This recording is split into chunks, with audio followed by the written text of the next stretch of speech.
Bonjour à tous et à tous, nous sommes ravis de vous retrouver ce soir pour un nouveau numéro des mardis de l'IH2EF, un numéro consacré à l'ouverture européenne et internationale des établissements scolaires.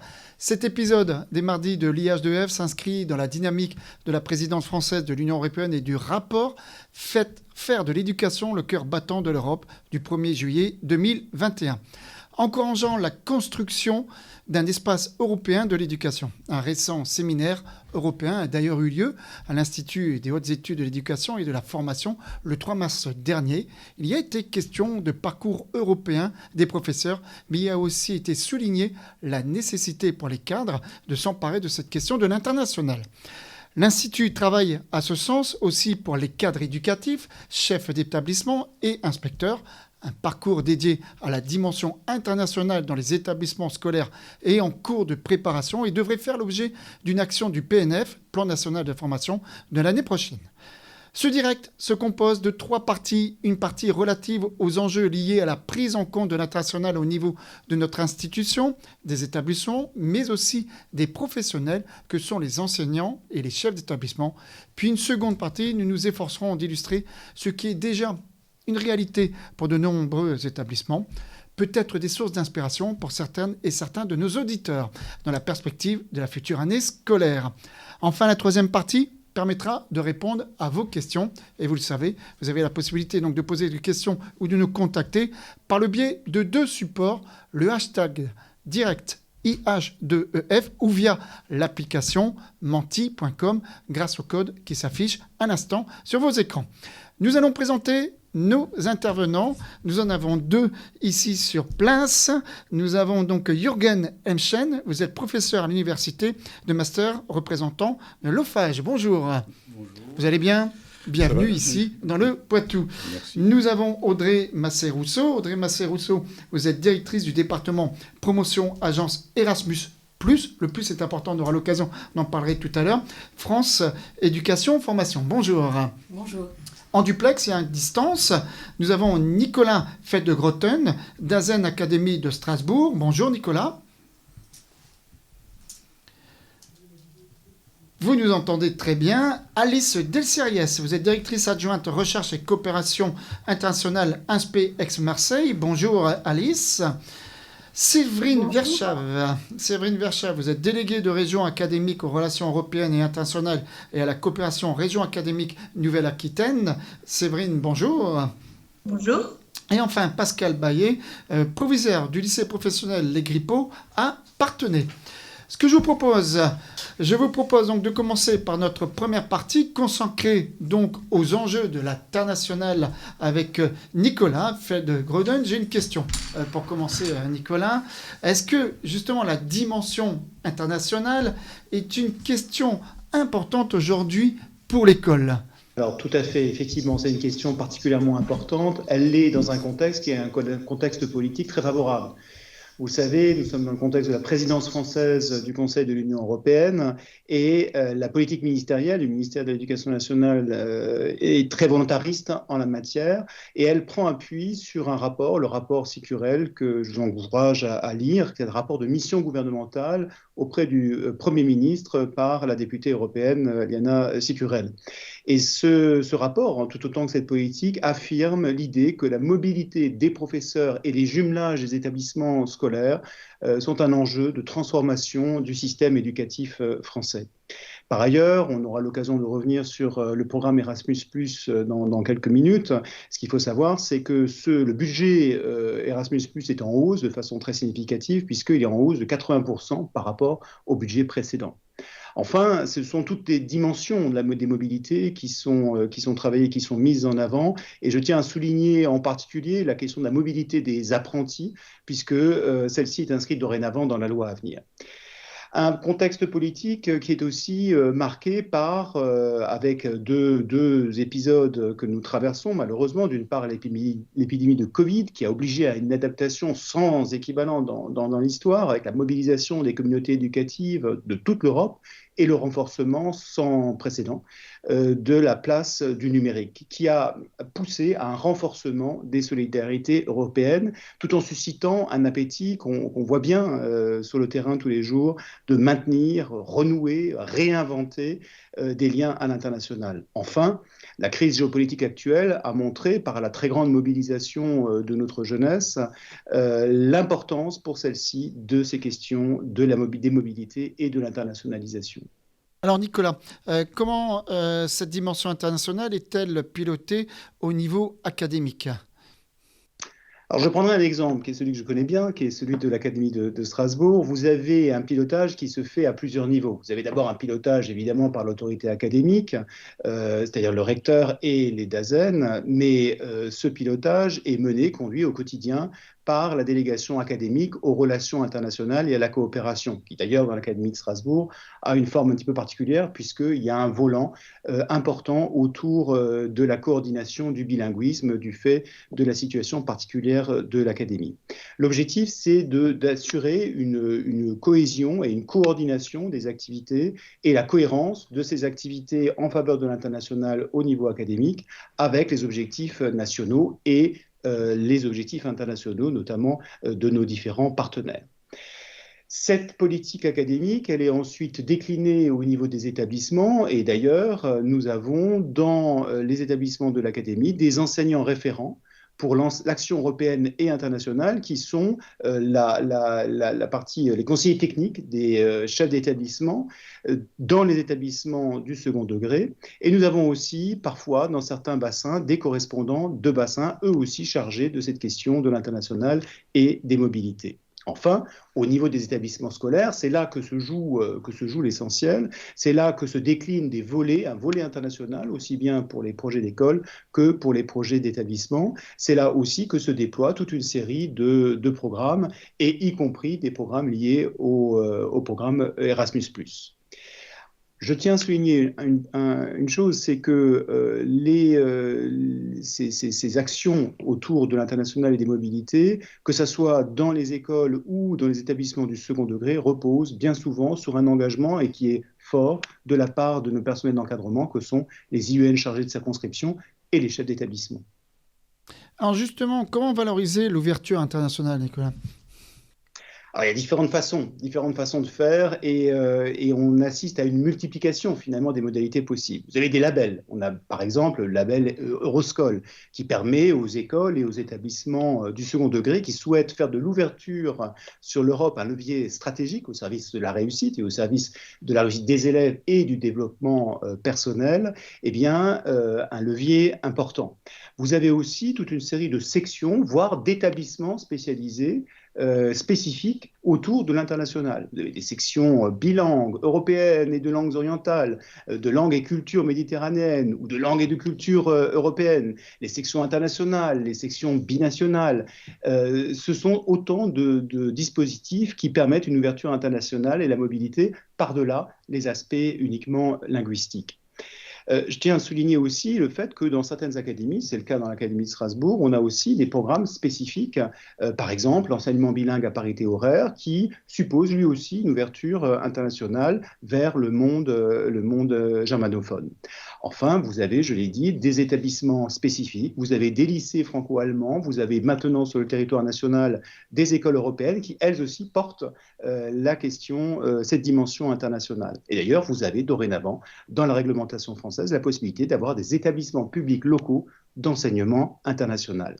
Enfin, vous avez des programmes internationaux. Je pense à Maternelle Élysée, qui est un programme qui a un impact important dans l'Académie de Strasbourg. Vous avez le label du Rhin supérieur, qui est un label spécifique, là aussi, au territoire de l'Académie de Strasbourg. Bref, vous avez toute une variété de modalités pour pouvoir valoriser et développer, déployer à la fois l'accès à l'international et les mobilités. Alors vous disiez valoriser, mais justement, comment, Nicolas, valoriser la mobilité des élèves ? C'est un point particulièrement important. C'est une dimension qui est clé, qui est travaillée depuis longtemps maintenant et qui vise à mieux intégrer les expériences de mobilité au parcours scolaire des élèves. Longtemps, en fait, les expériences de mobilité, par exemple, ont été considérées comme étant des périodes blanches. Au mieux, des espèces de parenthèses. Là, il s'agit de les intégrer au cursus.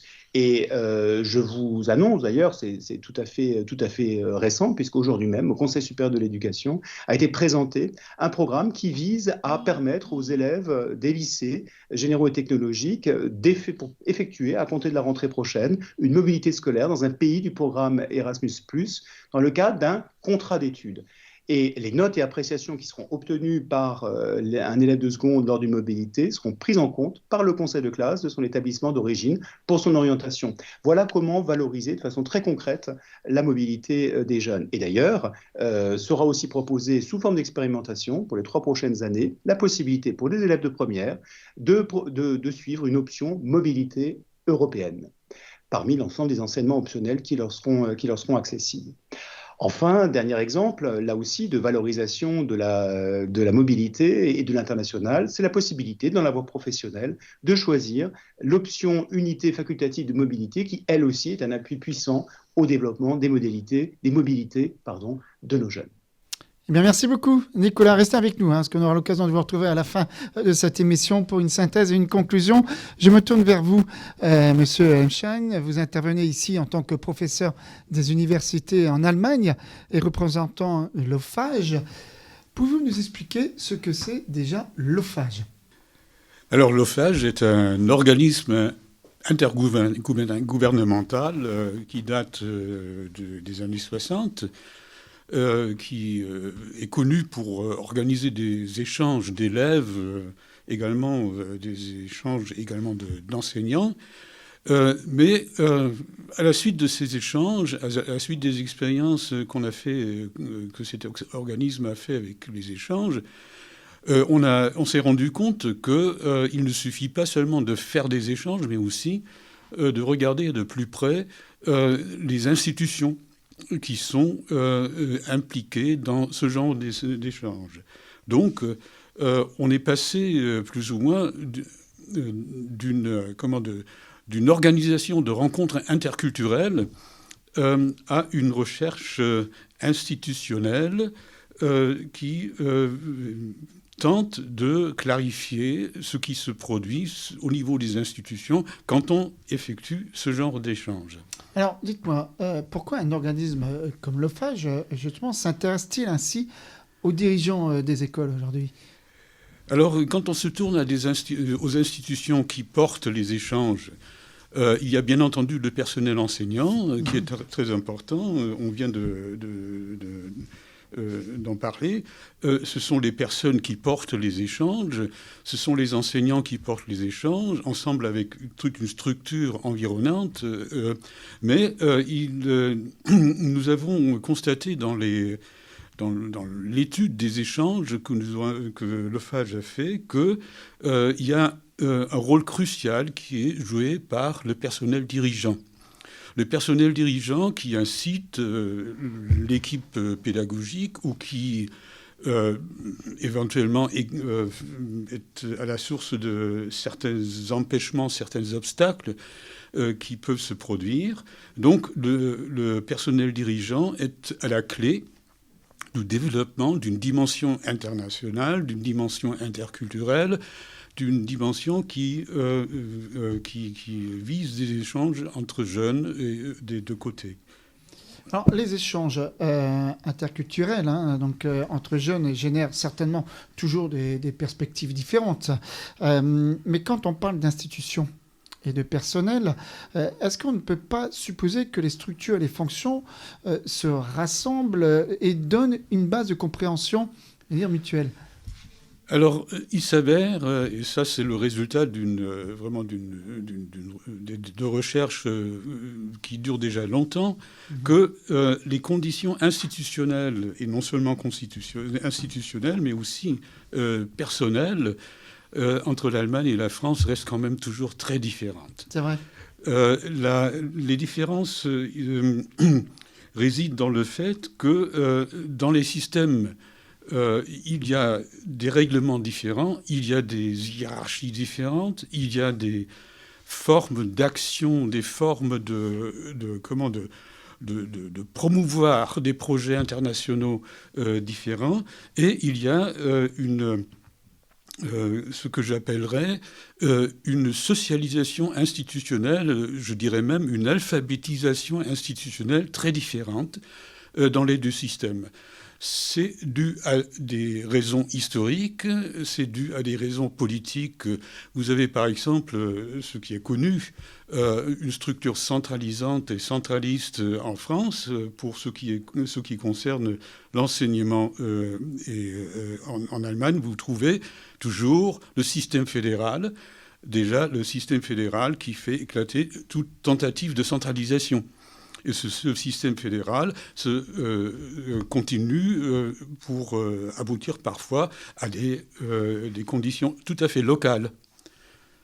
Alors, justement, quelles sont les dimensions qu'il faut évoquer quand il s'agit de relever les différences ?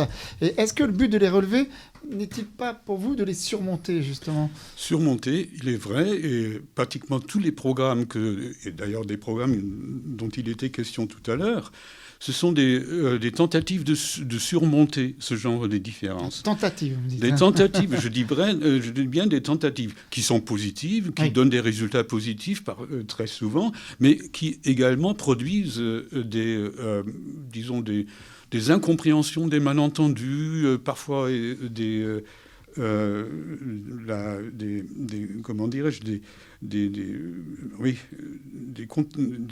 incompréhensions, des malentendus. Voilà, des malentendus.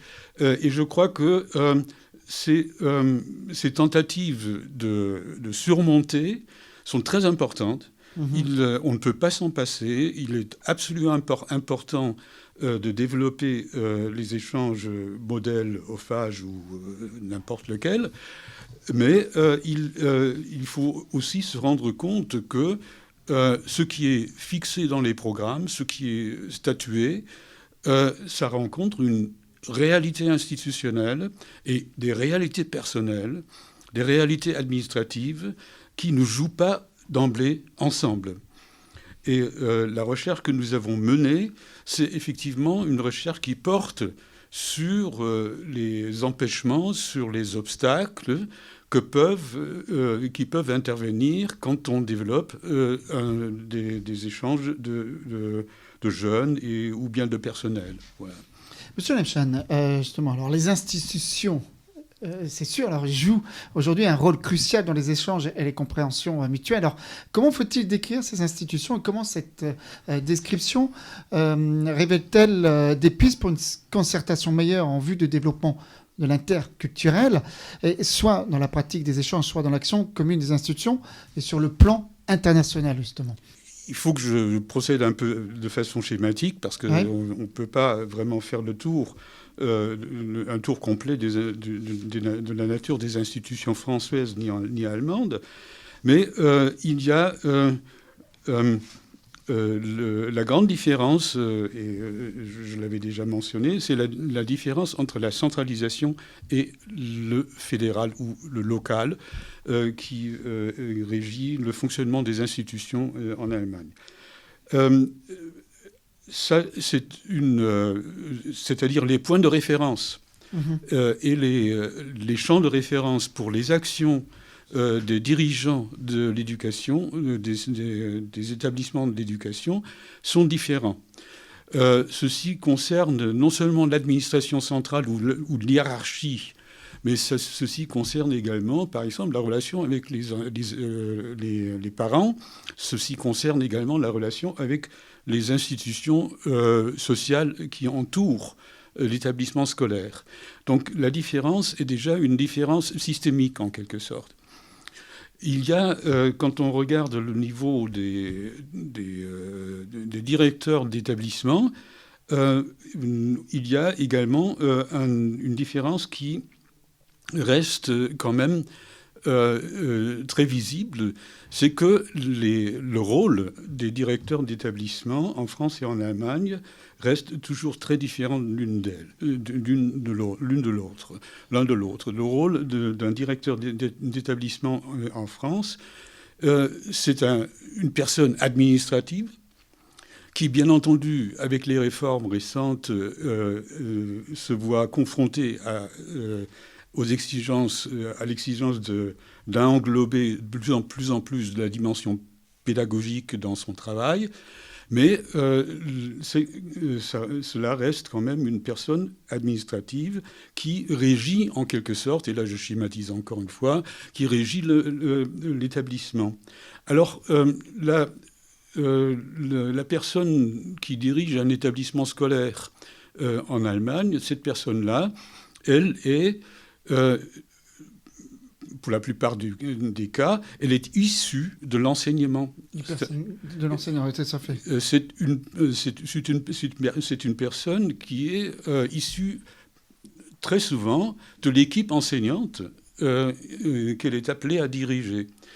Et le directeur d'établissement scolaire en Allemagne reste un membre de l'équipe enseignante, c'est-à-dire il enseigne, il continue à enseigner, et ceci donne un rapport tout à fait différent par rapport à l'établissement scolaire.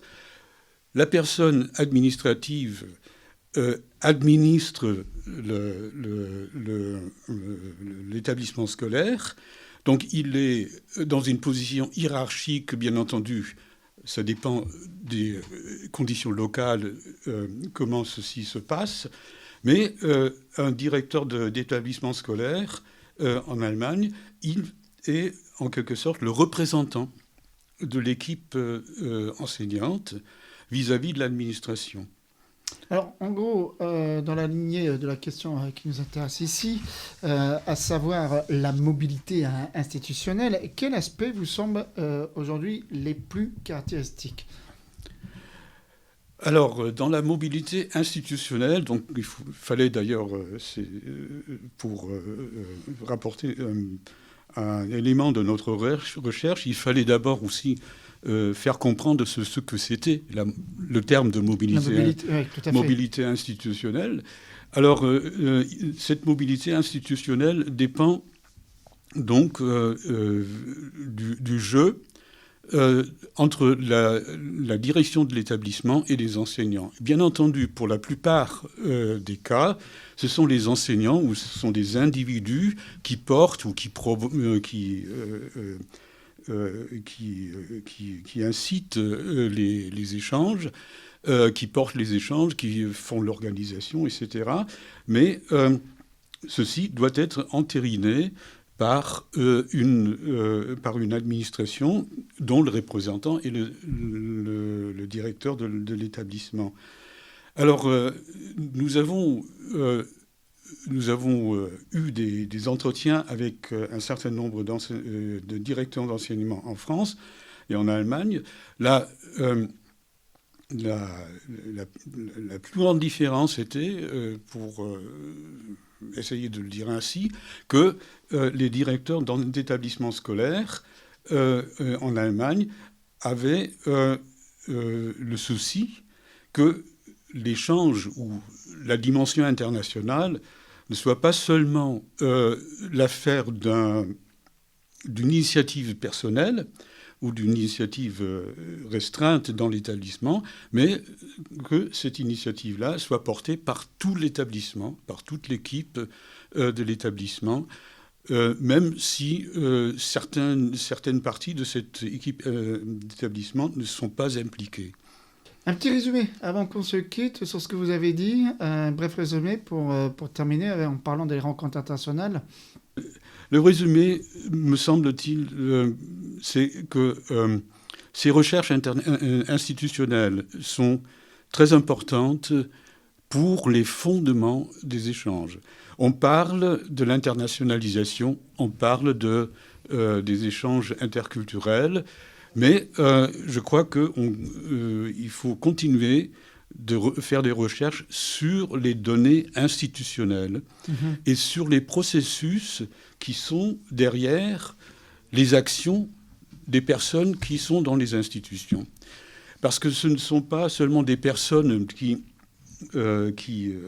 agissent d'une manière subjective, ils agissent en fonction des institutions et en fonction de la formation qu'ils ont reçue dans les institutions. C'est-à-dire la formation qui est derrière, elle n'est peut-être pas tout à fait visible dans un échange concret, mais dans les questionnements qui se posent, dans la question: est-ce que l'établissement est capable de porter un échange? Combien de collègues est-ce qu'on peut entraîner pour supporter cet échange-là? Cette nature de l'institution est toujours en arrière-fond et structure les actions des enseignants et de la direction. Et je crois que cette recherche sur la nature des institutions reste toujours très importante, même si on développe des programmes politiques et pédagogiques qui inciteraient les établissements scolaires à avancer dans l'internationalisation de leurs actions. Voilà. Très bien. Merci beaucoup, Jürgen Hemschen. Je me tourne vers vous, Yann Duplex, avec Madame Desserriès. Vous êtes, je rappelle, directrice adjointe de l'Institut d'Aix-Marseille, en charge notamment de développer l'internationalisation de la formation des enseignants. Ma première question, c'est quel enjeu pour les établissements d'intégrer l'international dans la formation initiale des enseignants ? Alors effectivement, si je me replace dans le contexte qui a été évoqué par M. Feldgroten concernant la politique ministérielle volontariste qui place l'international comme levier ou comme enjeu de transformation du système éducatif, cet élément-là est à croiser avec l'enjeu de formation des enseignants qui est aussi un levier fort de transformation d'un système éducatif.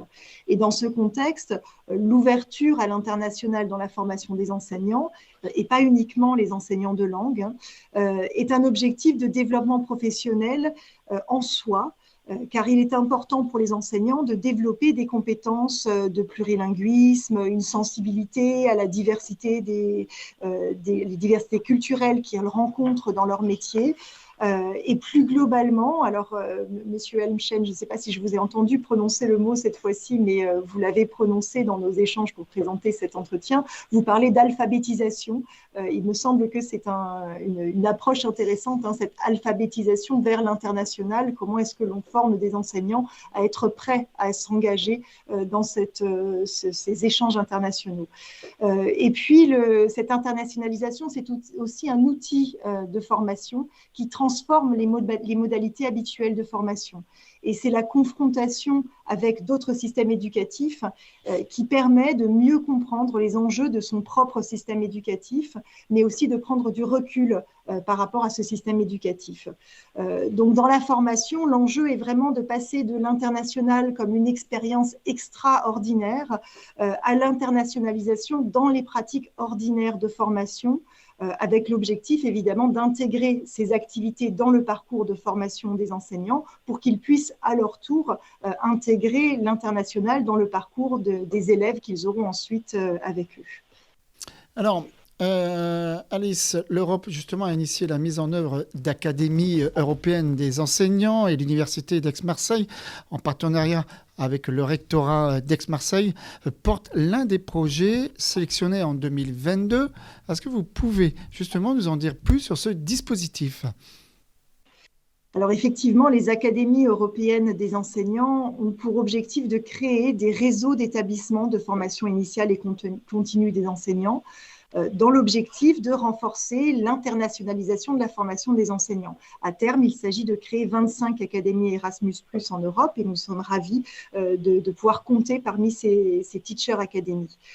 Selon moi, il s'agit avant tout de relever certains défis qui ont été soulignés par M. Henschen et en particulier l'objectif d'engager les enseignants dès leur formation initiale à dépasser une dimension individuelle d'un projet de mobilité pour s'inscrire dans un projet collectif et institutionnel d'ouverture à l'international.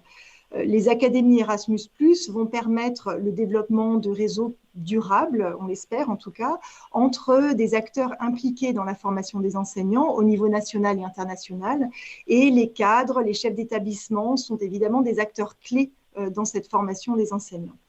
Il s'agit ainsi de proposer de nouvelles organisations de formation, de soutien aux mobilités physiques et aux échanges virtuels, puisqu'on le voit encore aujourd'hui, nos étudiants, nos enseignants sont maintenant aguerris à ces échanges virtuels, qui passent par une articulation entre les pratiques de classe dans les différents pays, la formation initiale et continue, et, comme l'a rappelé aussi M. Henschen, l'actualité de la recherche en éducation menée dans les différents pays. Alors, recherche concernant les mobilités, mais recherche en éducation, évidemment, sur les différents domaines qui permettent aussi une approche comparative des pratiques d'éducation. Alice, est-ce que vous pouvez nous décrire en quelques mots les activités prévues dans l'Académie Erasmus+, des enseignants que vous portez ?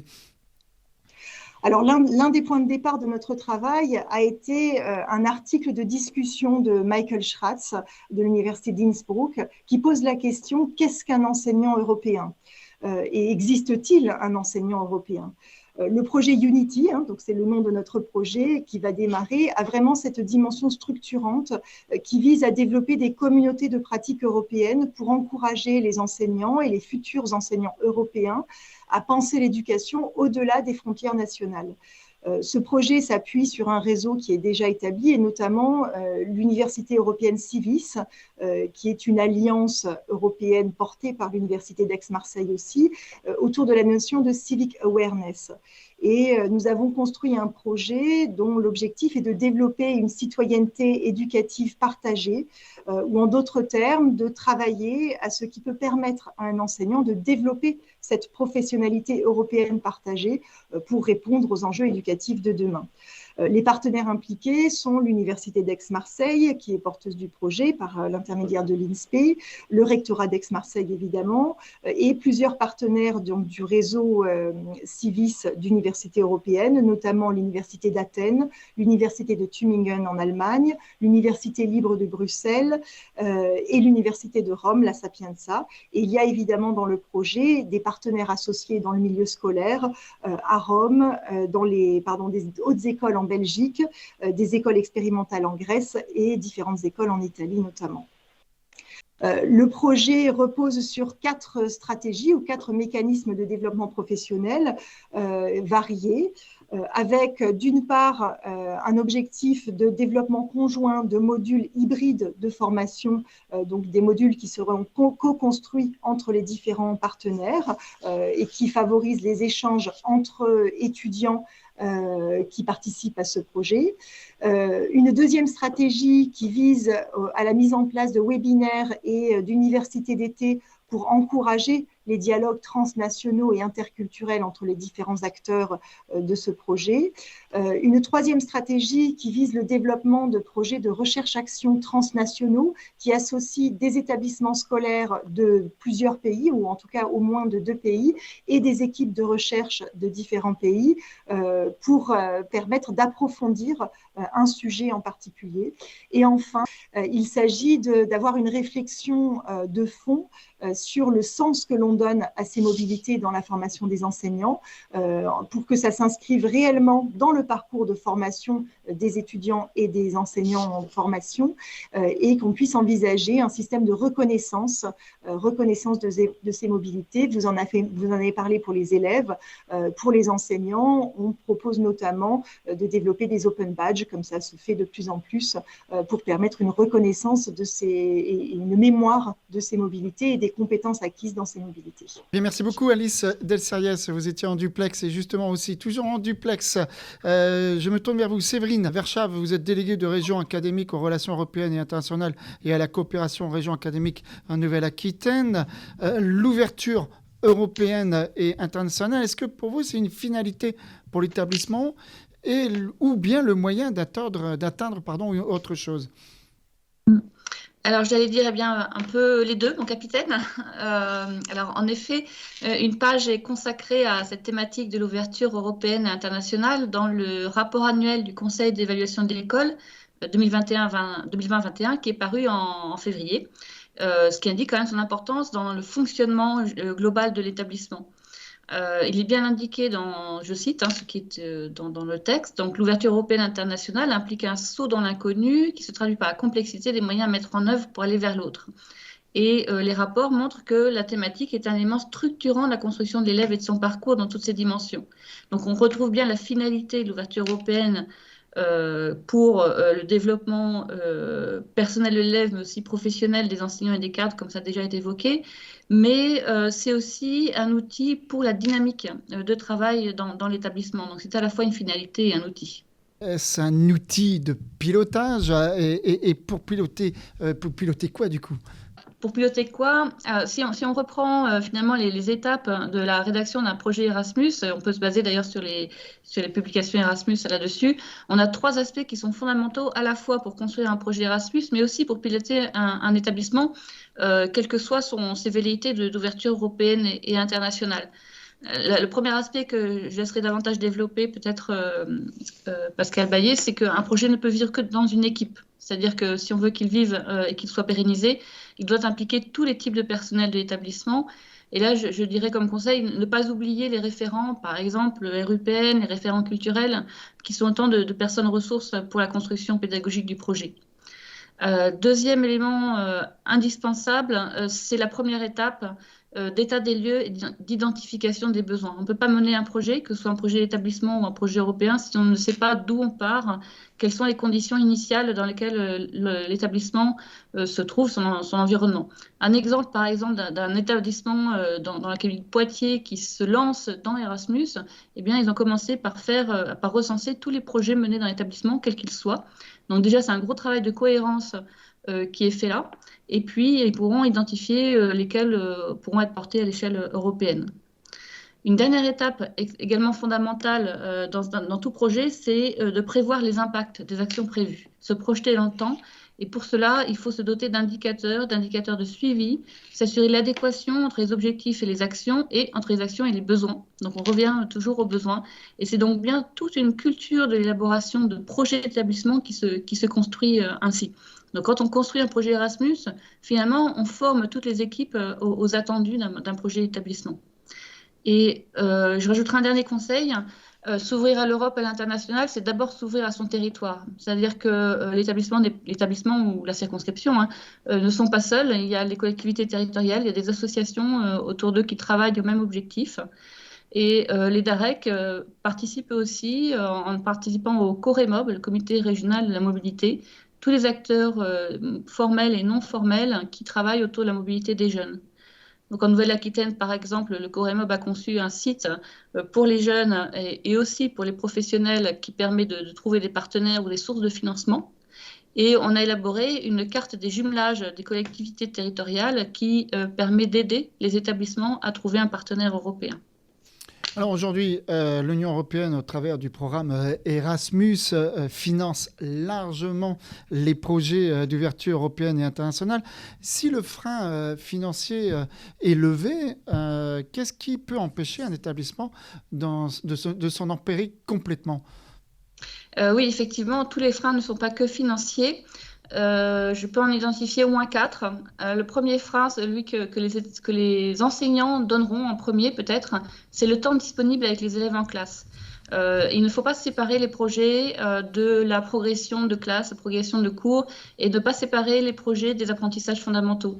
Donc ça veut dire qu'il faut identifier les compétences travaillées, un projet européen, les soft skills, les compétences numériques, les compétences disciplinaires, les compétences méthodologiques, et veiller à leur reconnaissance, comme l'a évoqué M. Felk tout à l'heure. C'est valoriser la pédagogie du détour, parce que c'est prendre le temps pour en gagner ensuite en termes d'engagement de l'élève dans les apprentissages. C'est faire pour un IEN, par exemple, ou un IA-DAZEN, c'est faire le lien avec les grandes priorités nationales, le plan maths, le plan français, pour, par exemple, proposer un projet e-twinning qui permet de travailler ces disciplines avec les élèves avec peut-être plus d'efficacité grâce à cette pédagogie du détour. C'est aussi inclure l'ouverture européenne dans les plans de formation disciplinaires menés par les inspecteurs du second degré. Dernier élément aussi pour ce premier frein, trouver des ponts avec les autres labels et projets d'établissement. Je pense notamment à la démarche E3D. Les établissements en démarche de développement durable peuvent très bien intégrer cette démarche dans un projet européen. Le nouveau label égalité filles-garçons aurait tout intérêt à s'inscrire dans une dynamique européenne. Le deuxième frein, c'est le temps disponible pour concevoir. C'est-à-dire que les enseignants sont déjà bien occupés par ailleurs.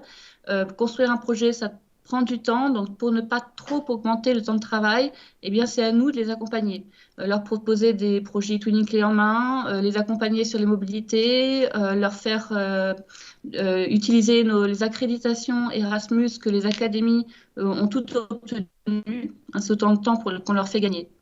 Le troisième frein, c'est la maîtrise du numérique, parce qu'on ne peut plus envisager aujourd'hui un projet d'ouverture européenne internationale qui n'ait pas une dimension de coopération à distance. Et donc là, il faut maîtriser le numérique et il faut que l'on travaille en établissement avec l'URUPN et donc faire un lien entre la RUPN et les RAI. Et puis nous, à l'échelle académique, travailler en partenariat avec les DAN.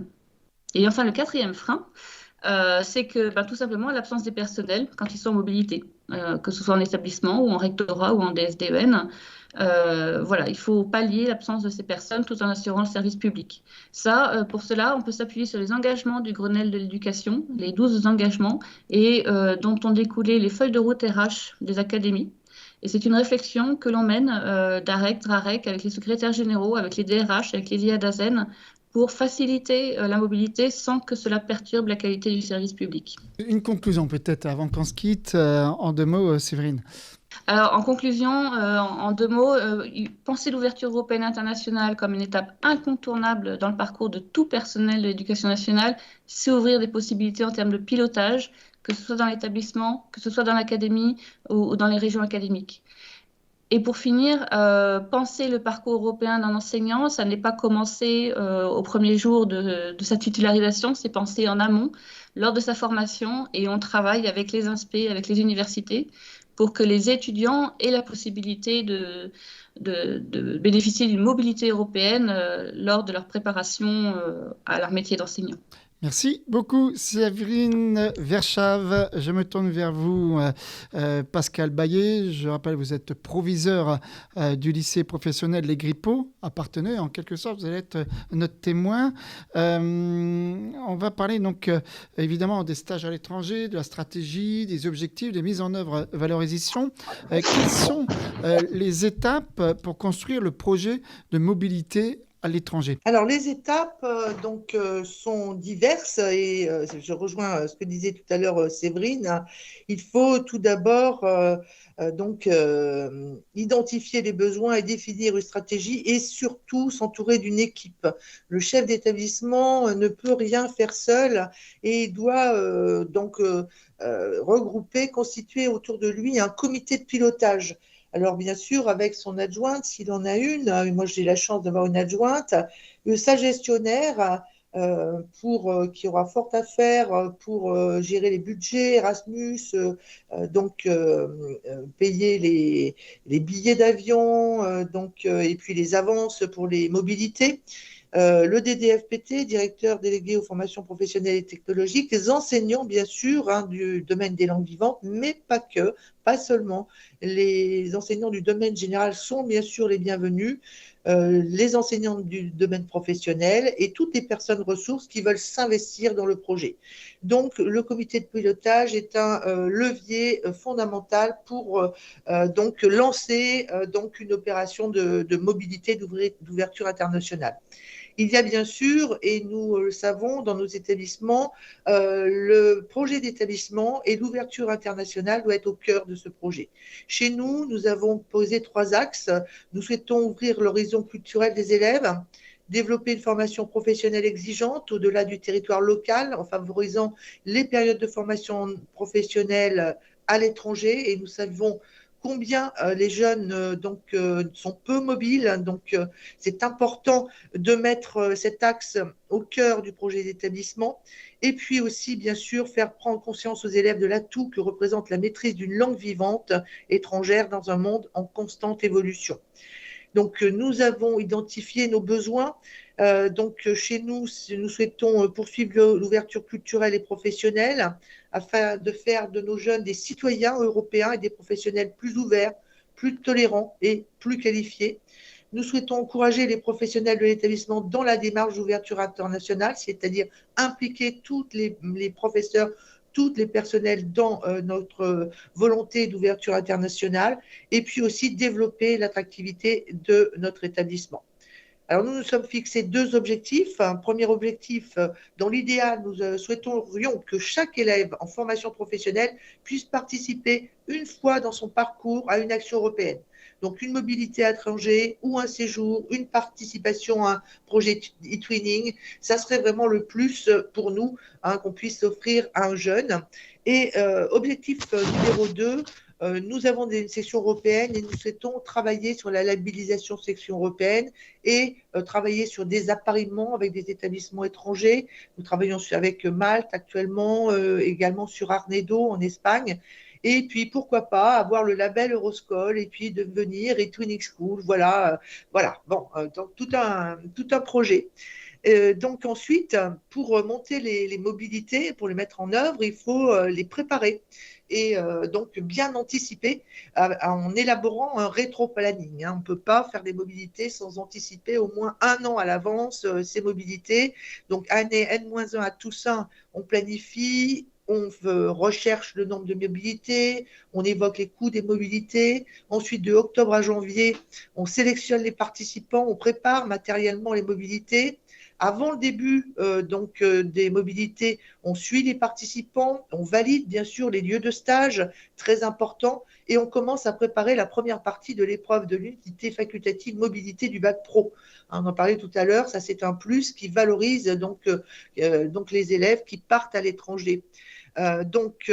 Et au retour des PFNP, donc ça c'est le moment fort, puisqu'il y a le feedback, les jeunes racontent leur expérience, le débriefing devant la classe, on est fiers, on a des anecdotes, ce sont des voyages inoubliables qui resteront gravés à jamais dans leur parcours. Donc ils rédigent un rapport d'activité et les élèves préparent la deuxième partie de l'épreuve de l'unité facultative. Donc, dans notre projet, on définit bien le qui fait quoi.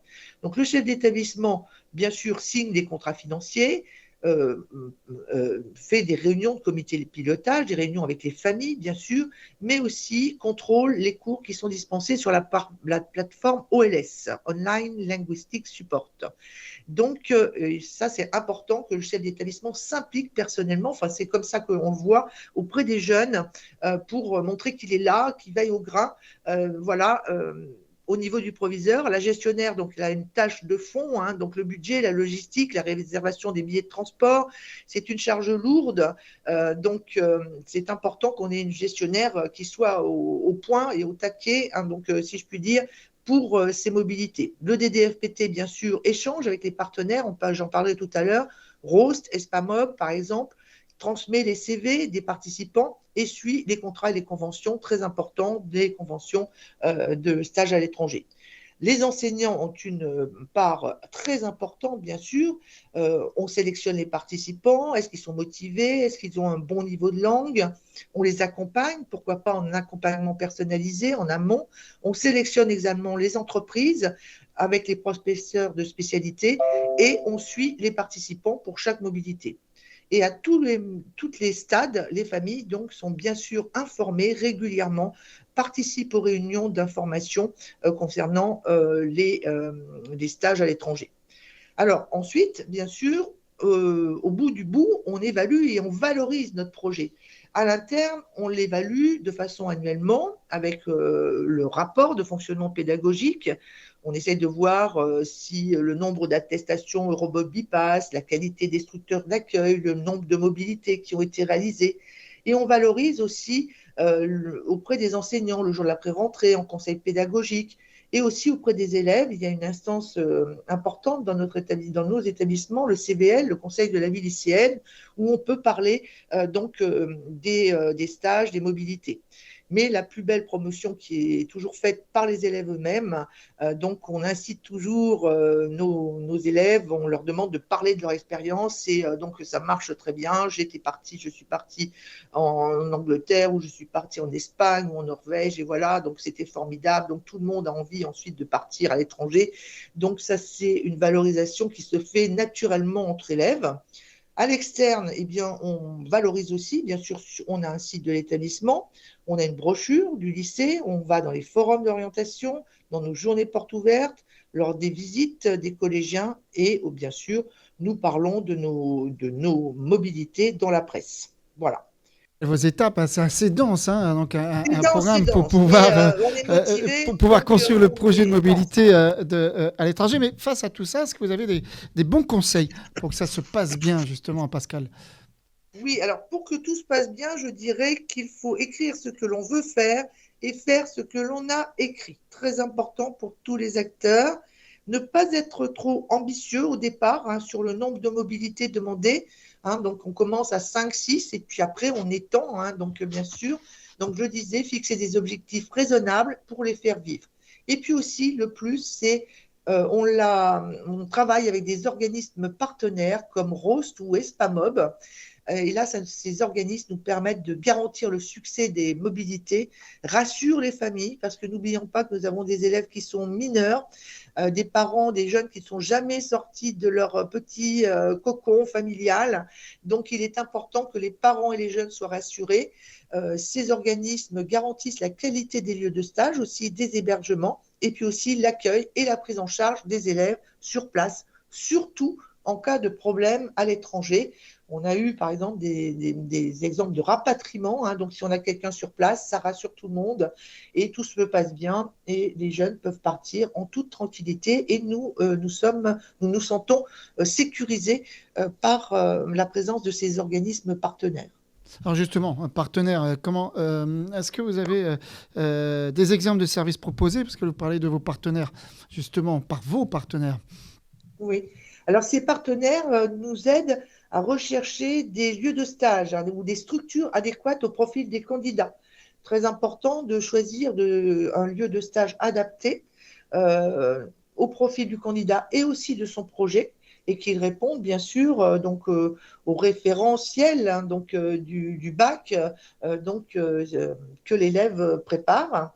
Les organismes sont présents à l'aéroport et accompagnent les élèves le premier jour du stage. Donc ça, c'est important. Les jeunes arrivent et sont pris en charge. Il y a aussi la gestion administrative des documents, de la convention de stage. Et puis nous avons un pack accueil, c'est-à-dire qu'il y a au départ une assistante logistique on donne aux jeunes les plans de la vie, des hôtels, on accueille les élèves à leur arrivée, on leur donne des conseils et des solutions de transport. Il y a des réunions d'accueil. Donc les élèves arrivent et sont pris en charge et coachés, si j'ose dire, par ces organismes partenaires. Nous sommes en contact régulièrement avec ces organismes qui font un suivi personnalisé des candidats durant le stage et également un bilan personnalisé. Ils gèrent les Europass et aussi les attestations de présence. Donc, pour nous, le travail avec ces organismes partenaires est un gage de qualité et de sécurité pour les élèves et qui rassure également, bien sûr, les parents, les familles. Merci beaucoup Pascal Bayet de nous avoir expliqué les différentes étapes pour construire ce projet de mobilité à l'étranger. Je me tourne vers Audrey Massé-Bousseau. Vous êtes directrice du département promotion, agence Erasmus+, finance, éducation, formation. C'est quoi le programme Erasmus ? Attention, j'ai bien dit plus.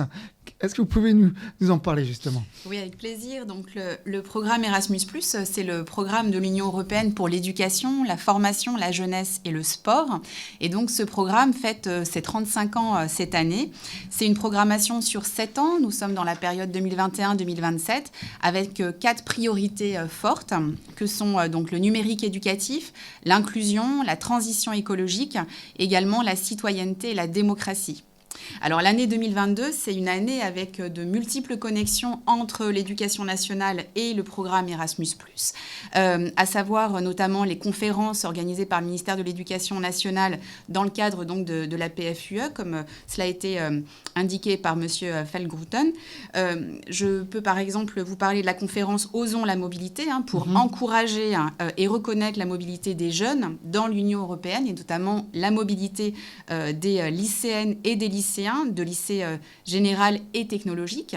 Donc concrètement, pour un élève, c'est pouvoir, grâce au programme Erasmus+, être financé, donc son déplacement, son séjour, pour passer jusqu'à une année scolaire dans un lycée européen et que cette reconnaissance puisse se faire, c'est-à-dire que cet élève puisse faire valoir son année comme s'il l'avait effectuée en France. Deuxième conférence, la conférence vers un parcours européen des professeurs qui s'appuie donc sur le rapport de la députée européenne Ilana Sicurel pour développer un parcours européen pour les professeurs et les futurs professeurs avec des contenus communs, ce qu'on appelle un module Europe, de la mobilité virtuelle, de la mobilité physique grâce à des jumelages entre établissements scolaires et tout ça, ça rentre parfaitement dans le cadre du programme Erasmus+. Et puis également les projets Académie Erasmus+, des enseignants, les Teacher Academy, dont Alice Delcerriès a parlé tout à l'heure. Donc, ce sont des projets entre établissements européens de formation initiale et continue des enseignants. Et donc, pour la première édition, l'édition 2021, nous avons donc 2 lauréats français. Et voilà, donc nous sommes très contents de ces résultats. Donc, vous le voyez, le programme Erasmus+, en fait, permet de soutenir les ambitions fortes d'innovation et de transformation du système éducatif à l'échelle de la France et à l'échelle de l'Europe par la mobilité des élèves et aussi la mobilité des personnels, dont les enseignants. Et tout cela, au final, ça va bénéficier donc aux élèves du premier et du second degré. Alors, Erasmus+, le programme Erasmus+, c'est pour qui exactement ? C'est qui peut partir, j'allais dire, en Europe ? Alors effectivement, on connaît déjà le programme Erasmus. Voilà, il y a le plus. Exactement, pour les étudiants. Le plus. Rappelle que ce n'est pas, donc pas uniquement pour les étudiants, mais c'est pour tout le monde. Pour les personnels et ce qu'on appelle aussi les apprenants, donc l'apprenti, le jeune de mission locale, la personne en recherche d'emploi. Donc toutes ces personnes sont concernées par le programme Erasmus+. Et au niveau de l'éducation nationale, ça concerne les établissements scolaires du premier et du second degré. Ça concerne également les rectorats, les DSDEN, les autorités éducatives locales. Et donc concrètement, l'élève de la maternelle au lycée général, technologique, professionnel, l'étudiant de BTS est concerné. Et pour les professionnels, dans un établissement scolaire, on parlait tout à l'heure des gestionnaires. Les gestionnaires sont concernés, peuvent partir en mobilité, les personnels de direction, le DDF, le médecin, l'assistante sociale, le personnel technique. Toutes ces personnes qui travaillent dans un établissement scolaire peuvent bénéficier du programme Erasmus+, et partir. Voilà. Et donc, dans les rectorats et les DSDEN, bien sûr, tous les personnels des différents services, les inspecteurs du premier, du second degré. Et d'ailleurs, l'agence Erasmus+ intervient à l'IHESEF pour la formation, dans le cadre de la formation statutaire des personnels de direction et des inspecteurs. Vaste programme. En tout cas, c'est une bonne nouvelle que tout le monde puisse partir par rapport au programme Erasmus précédent. Alors, vous avez dit au début de vos propos que le programme Erasmus+ a pour priorité l'inclusion. Pouvez-vous nous en dire un peu plus sur ce côté inclusion. Oui. Donc effectivement, l'inclusion, c'est une des 4 priorités donc, du programme Erasmus+. Et ce programme s'adresse en priorité aux publics qui sont éloignés de la mobilité. L'agence a vraiment la volonté d'aller chercher ces apprenants les moins favorisés, que ce soit pour des raisons de santé, des raisons sociales, géographiques. Je pense notamment aux élèves boursiers, aux élèves qui résident dans des quartiers prioritaires de la politique de la ville ou encore dans des zones de revitalisation rurale, qui sont scolarisés également en réseau d'éducation prioritaire, en cité éducative. Donc, l'agence Erasmus+ accompagne tout particulièrement donc, ces établissements avec des publics un peu plus fragiles, ces publics par exemple de SECPA, d'Ulysse, d'EREA. Et donc, le programme Erasmus+ a un soutien financier spécifique pour ces structures de manière à pouvoir permettre l'inclusion de ces élèves, leur permettre la mobilité. Et quand on parle d'inclusion, on parle aussi de difficultés de santé. Donc pour les élèves, mais aussi les personnels qui souffrent, qui sont porteurs d'un handicap ou qui souffrent d'une affection de longue durée, le programme Erasmus+ prévoit de prendre à 100% en charge tous les surcoûts liés aux situations individuelles. L'objectif, c'est vraiment de permettre à toute personne de pouvoir participer à une mobilité Erasmus+ si elle le souhaite. Comment on fait si on a envie de se lancer? Ça y est, nous sommes motivés, je veux partir. Alors, mon premier conseil, ce serait de passer par ce qu'on appelle l'accréditation. Donc, l'accréditation, c'est une sorte de ticket d'entrée dans le programme Erasmus+. C'est valable donc pour 7 ans et c'est avoir la garantie d'obtenir tous les ans des financements pour des mobilités pour les personnels et les élèves. Alors, soit l'établissement scolaire va déposer en propre une accréditation, soit il va se raccrocher à une accréditation qui est portée par un rectorat, et Séverine Verschaver en parlait tout à l'heure. Ça, c'est aussi une possibilité. Le second conseil, c'est de se rendre sur notre site internet de l'agence erasmusplus.fr pour suivre ce que l'on appelle le cycle de webinaires prêts pour Erasmus+, qui est en fait une simplification, une digestion en fait du guide Erasmus+, pour bien comprendre de manière simple ce qu'il est possible de faire avec ce programme. On peut poser des questions-réponses des questions et avoir des réponses en direct, et puis de bien guetter également la parution de la circulaire qui paraît tous les ans aux alentours du mois de décembre dans le BON. C'est un document qui fait 4 pages à peu près et qui résume parfaitement ce qu'il est possible de faire avec ce programme Erasmus+, dans le contexte français. Et enfin, dernier conseil, c'est bien sûr pour chaque établissement de se tourner vers sa DAREC, la DAREC de son académie, pour pouvoir se faire accompagner. Mais voilà, c'est clair. Merci beaucoup pour la présentation de l'Erasmus+. Merci Audrey Massé-Rousseau. Je vous l'ai dit au début de cette émission, vous avez la possibilité de poser des questions. J'en ai quelques-unes qui sont tombées sur la plateforme. La première, je vous la pose, ami invité.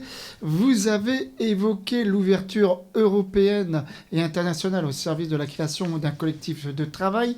Sur quoi peut s'appuyer le chef d'établissement ou l'IEN de circonscription ou le coordinateur de réseau Éclore pour faciliter ce collectif? Peut-être, Séverine Verschaver, vous pouvez répondre. Oui, effectivement. D'ailleurs, les DAREC travaillent beaucoup à ce dispositif.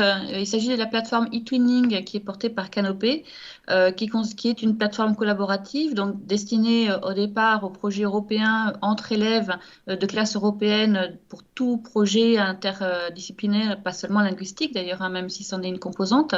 Voilà, la plateforme eTwinning, c'est un outil au service des collectifs de travail, que ce soit à l'échelle de l'établissement ou d'un réseau d'établissements, dans une circonscription, dans un réseau, Éclore pour l'Académie de Poitiers, mais ça peut être aussi d'autres modalités.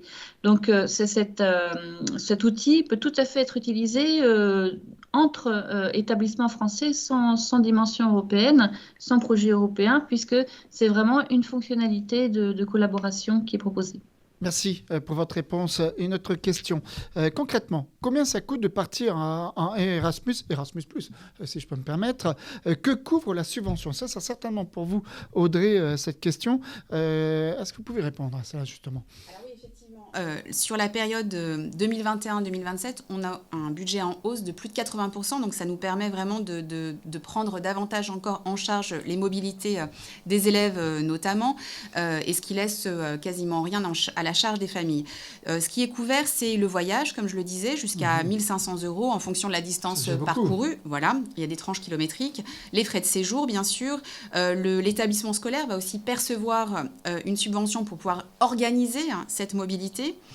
Comme je le disais tout à l'heure aussi, il y a des soutiens inclusion pour les publics qui sont éloignés ou pour les personnes qui souffrent de handicap ou de maladies.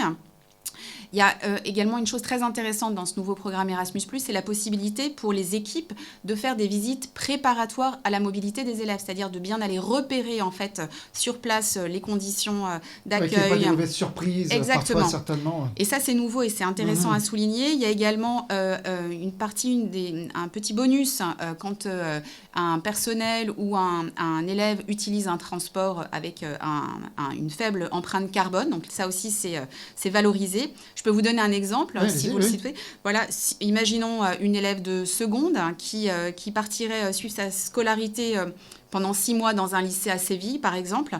Et bien, sur ces 6 mois, cet élève va bénéficier d'une subvention d'un peu plus de 6 000 €.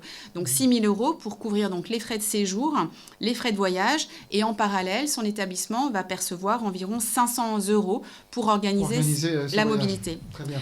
Je peux vous donner un autre exemple. Allez-y, oui, un autre exemple, différent peut-être. Oui, bien sûr.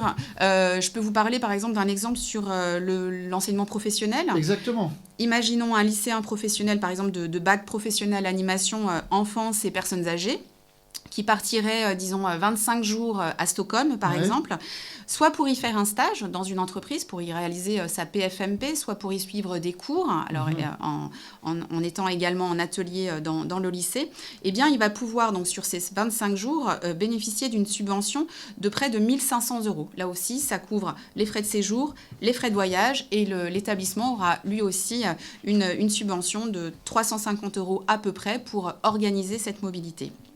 Et bien voilà, on a tout dit. C'est des bonnes nouvelles, en tout cas, que vous annoncez pour ce programme Erasmus+. Merci beaucoup, Audrey. Merci Rousseau. Voilà, c'est la fin de ces questions qui nous ont été posées sur la plateforme. Je me tourne vers vous. Avant qu'on se quitte, Nicolas, vous avez fait l'intro de cette émission. Eh bien, je vous laisse conclure et faire une synthèse de cette émission. Nicolas, c'est à vous. Merci. Très rapidement, effectivement, une synthèse. Je pense qu'on a vu là à quel point la question de l'internationalisation mobilise nombre de nos institutions, y compris au niveau européen, puisque le programme Erasmus+, par définition, c'est un programme communautaire.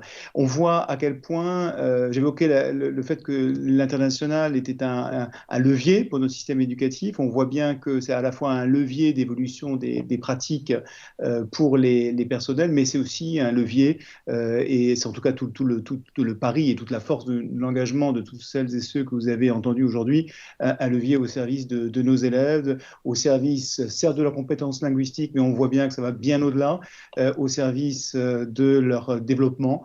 Et je suis persuadé que la mobilisation que vous avez vue aujourd'hui à l'œuvre, et les témoignages qui vous ont été livrés aujourd'hui, vous mobiliseront à votre tour, si ce n'est pas déjà fait, pour pouvoir mobiliser autant que possible en faveur de nos personnels et en faveur de nos élèves l'ouverture à l'international, et notamment sur le plan de l'ouverture européenne. Voilà, merci en tout cas. Merci beaucoup pour cette synthèse. Nous allons bientôt terminer cette émission. Ce que je vous propose avant de se quitter, c'est de regarder la présentation de la sélection de ressources. Et c'est par Sylvaine. Sylvaine, c'est à toi. Merci Gilles. Bonjour à vous toutes et tous. Bienvenue à notre point ressources du jour. Comme toujours, le premier site sur lequel je vous emmène, c'est education.gouv.fr, site institutionnel que vous connaissez très bien et qui propose plusieurs pages sur le thème de l'international. Une page et même un site complet dédié à la présidence française du Conseil de l'Union européenne, PFUE. On y explique en quoi consiste cette présidence qui prendra fin le 30 juin, ainsi que toutes les actions, débats, conférences qui ont lieu durant ce semestre. En parlant d'actions menées et de conférences, toujours sur education.gouv.fr, en voici quelques exemples. Le 3 mars, par exemple, s'est tenue à l'IH2EF une conférence intitulée « Vers un parcours européen des professeurs » avec la participation de Jean-Michel Blanquer, notre ministre. Sur la page Europe et International, vous trouverez toutes les informations sur les liens entre le ministère de l'Éducation nationale, de la jeunesse et du sport et les organismes internationaux, les coopérations et tous les dispositifs et partenariats pour faire progresser les élèves en langue vivante. Une autre page est d'ailleurs consacrée à la mobilité des jeunes dans l'Union européenne avec les éléments de la conférence du 19 janvier dernier, Osons la mobilité. Quittons à présent le site education.gouv pour aller explorer le site de l'agence Erasmus+, dont Audrey Massé est la représentante aujourd'hui et qui nous a fait le plaisir d'être parmi nous ce soir. Je m'arrêterai ici sur la page consacrée à une série de webinaires prêts pour Erasmus+, et ses actions clés, où l'on trouve des ressources pour tout type de projet Erasmus+, avec des diaporamas et des sessions de questions-réponses en direct. Quelques points sur ce site Erasmus+, avec par exemple des brochures, des outils de communication à télécharger, des vidéos d'aide et d'accompagnement à vos projets, ainsi que sur l'accréditation, et aussi un répertoire des projets qui ont déjà été menés et qui peuvent vous inspirer dans votre démarche. Ces ressources s'adressent à tous, personnel d'encadrement, enseignants, élèves et étudiants. En parlant de projets, on ne peut pas ne pas mentionner la plateforme eTwinning qui s'adresse elle aussi à tous les acteurs européens de l'éducation et propose une mise en lien avec des partenaires. Ici est présentée la carte répertoriant les pays membres. Une autre plateforme, School Education Gateway, qui va bientôt d'ailleurs fusionner avec eTwinning, met à disposition quantité de ressources pour accompagner vos projets et actions en établissement. On pourra citer des enquêtes, des webinaires, des sessions de formation en ligne, des outils qui y sont compilés. Un mot à présent sur le réseau des délégués académiques aux relations européennes et internationales et à la coopération, les DAREC, dont Séverine Verschave est la représentante locale ce soir. Vous trouverez les coordonnées de vos interlocuteurs en académie sur la page EduScol dédiée, ainsi que des informations sur les rôles et les missions qu'ils portent. Ils portent également la politique académique pour l'ouverture à l'international et pourront vous guider dans vos démarches et projets. Bien sûr, revenons sur l'OFAGE, l'Office franco-allemand pour la jeunesse. Sur son site, vous trouverez là aussi des informations et des ressources consacrées aux relations franco-germaniques. Merci d'ailleurs à Jürgen Helmchen d'être venu jusqu'à nous depuis Berlin pour nous parler du fruit de ses recherches et de sa contribution à l'ouvrage « Les chefs d'établissement face à la mobilité institutionnelle en Allemagne et en France. Enjeux stratégiques et paradoxes », que je vous invite à consulter. Sur le site de l'OFAGE toujours, des conseils pour organiser des échanges franco-allemands pour vos élèves, qu'ils soient dans des établissements d'enseignement général, technologique ou professionnel, pour vos étudiants, vos apprentis, etc. Donc des conseils pour l'organisation, des contacts et des démarches administratives à effectuer. L'OFAGE vous propose d'ailleurs un DVD et un livret consacrés aux apprentissages informels et expériences interculturelles à l'école primaire, ressources précieuses aux acteurs du premier degré. Les références de ces ressources et bien d'autres encore que je n'ai pas pu citer ici seront bien évidemment recensées et mises à votre disposition sur la page du site de l'IH2EF consacrée au mardi. Cette page vous permet d'accéder aux replays et podcasts de toutes nos émissions passées, ainsi qu'aux sélections de ressources qui y sont associées. Un dernier mot pour vous annoncer le prochain mardi qui aura lieu le 19 avril, même heure, même endroit. Agir pour le bien-être au travail dans les établissements scolaires sera le sujet du jour.